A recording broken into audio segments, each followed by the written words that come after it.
ಕೊಲೆ ಮಾಡಿಸಿದರೆ ಅಥವಾ ಪ್ರಚೋದನೆ ಇದೆ ಅಂತಕ್ಕಂತ ಮಾತುಗಳನ್ನ ಹೇಳ್ತಾ ಇದ್ದಾರೆ. ಆದ್ರೆ ಅದಕ್ಕೆ ಪೊಲೀಸರು ಚಾರ್ಜ್ ಶೀಟ್ ಅಲ್ಲಿ ಅವ್ರ ಹೆಸರು ಸೇರ್ಸದೇ ಇರ್ಲಿಕ್ಕೆ ಎರಡು ಕಾರಣ ಇರುತ್ತೆ.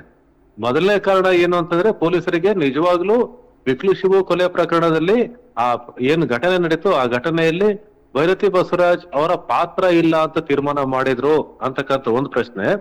ಮತ್ತೊಂದು ಪ್ರಶ್ನೆ, ತನಿಖೆಯ ಏನು ಸಂಪೂರ್ಣ ಆಗಿಲ್ಲ, ತನಿಖೆಯ ಮೊದಲ ಹಂತ ಇದು. ಈ ಮೊದಲ ಹಂತದಲ್ಲಿ ಭೈರತಿ ಬಸವರಾಜ್ ಅವರ ಹೆಸರು ಸೇರಿಲ್ಲ. ತನಿಖೆಯ ಮುಂದಿನ ಹಂತಗಳಲ್ಲಿ ಭೈರತಿ ಬಸವರಾಜ್ ಅವರ ಹೆಸರು ಸೇರ್ಬೋದು, ಅವ್ರ ಬಗ್ಗೆ ಪ್ರಬಲವಾದ ಸಾಕ್ಷಿ ಸಿಕ್ಕ ನಂತರ. ಹಾಗಾಗಿ ಪ್ರಬಲವಾದ ಸಾಕ್ಷಿ ಸಿಕ್ಕಿಲ್ಲ ಅಂತ ಅವರ ಹೆಸರು ಸೇರಿಸಿಲ್ವಾ ಅಂತ. ಇದರ ನಡುವೆಯೂ ಸಹ ಉದ್ಭವ ಆಗ್ತಕ್ಕಂಥ ಅನುಮಾನ ಏನು ಅಂತಂದ್ರೆ, ಭೈರತಿ ಬಸವರಾಜ್ ಅವರು ಬಿಜೆಪಿಯ ಶಾಸಕರು ಇರ್ಬೋದು, ಆದ್ರೆ ಕಾಂಗ್ರೆಸ್ನ ಬಗ್ಗೆ ಒಲವಿರತಕ್ಕಂತ ಬಿಜೆಪಿಯ ಶಾಸಕರು. ಯಾಕಂದ್ರೆ ಈ ಹಿಂದೆ ಅವರು ಕಾಂಗ್ರೆಸ್ ನಲ್ಲೇ ಇದ್ದವರು. ಬಾಂಬೆ ಟೀಮ್ ಯಾವಾಗ ಕಾಂಗ್ರೆಸ್ ಅನ್ನ ಬಿಟ್ಟು ಬಿಜೆಪಿನ ಸೇರ್ತು, ಆಗ ಅವರು ಬಿಜೆಪಿನ ಸೇರಿದ್ರು. ಆದ್ರೆ ಬಿಜೆಪಿಯಲ್ಲಿ ಅವರಿಗೆ ಅಸಮಾಧಾನ ಮೊದಲಿಂದನೂ ಇದೆ.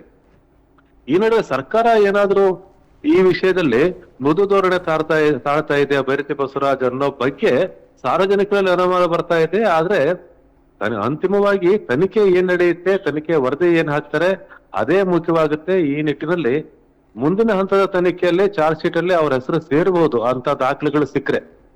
ಹಾಗಾಗಿ ಕಾದ್ ನೋಡ್ಬೇಕಾಗಿದೆ. ಆದ್ರೆ ಇಷ್ಟು ದಿನಗಳ ಕಾಲ ಭೈರತಿ ಬಸವರಾಜ್ ಅವರು ಬಿಕ್ಲು ಶಿವು ಕೊಲೆ ಪ್ರಕರಣದ ಆರೋಪಿ ಅಂತೇಳಿ ತುಂಬಾ ಸೆನ್ಸೇಷನಲ್ ಆಗಿತ್ತು ವಿಷಯ, ಎಲ್ಲಾ ಕಡೆ ಚರ್ಚೆ ಆಗಿತ್ತು.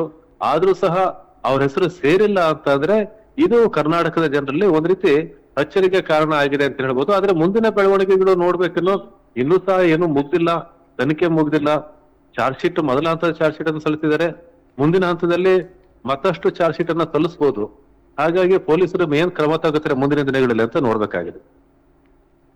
ನಿಮ್ಮೆಲ್ಲ ಮಾಹಿತಿಗಾಗಿ ಧನ್ಯವಾದಗಳು.